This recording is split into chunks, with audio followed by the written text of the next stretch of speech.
En 2014, j'ai animé des ateliers avec des enfants. Ils ont choisi pour le thème du spectacle les moqueries à l'école. Ils ont tellement insisté pour choisir ce thème.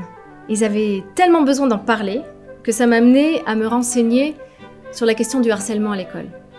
Du coup, en 2015, j'ai décidé de créer un conte musical qui serve de support à une action de prévention du harcèlement. Pour cela, j'ai choisi la méthode du 180 degrés de l'école Palo Alto, appliquée à la problématique du harcèlement, notamment par la psychologue Emmanuelle Piquet, auteure de nombreux ouvrages sur le sujet et fondatrice des centres Chagrin scolaire. Cette méthode, elle a pour objectif d'aider l'enfant à comprendre que le harcèlement n'est pas une fatalité.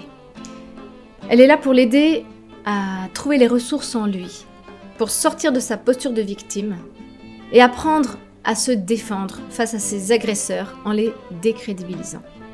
Ainsi, l'enfant ne subit plus le harcèlement, il devient acteur de la situation.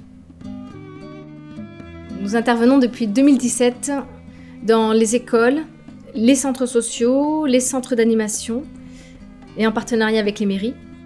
Ce spectacle s'adresse aux enfants entre 6 et 11 ans.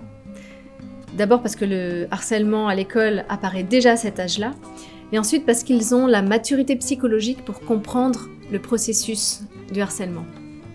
L'objectif du spectacle, c'est qu'à travers l'histoire, l'enfant se mette à la place des différents acteurs de la situation et puisse vivre leurs ressentis et leurs réactions.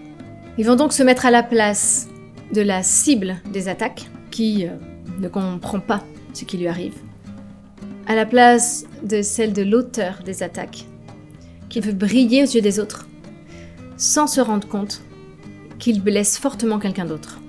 Et enfin, à la place des témoins. Dans notre histoire, un témoin préfère commettre l'injustice plutôt que de la subir.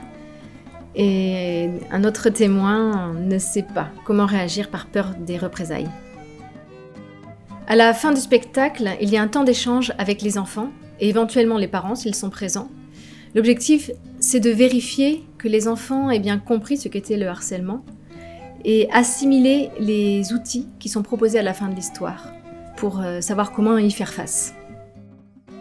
Pour anticiper les éventuelles questions des parents et des enfants, je propose une réunion pédagogique en amont du spectacle pour les adultes qui encadrent les enfants, pour les aider à bien comprendre le processus du harcèlement, à savoir comment l'identifier et surtout comment réagir de la manière la plus adaptée. Ne rien dire et ne rien faire, c'est montrer qu'on est d'accord avec ce que les autres font. Alors, pour que le harcèlement s'arrête, il faut en parler et réagir.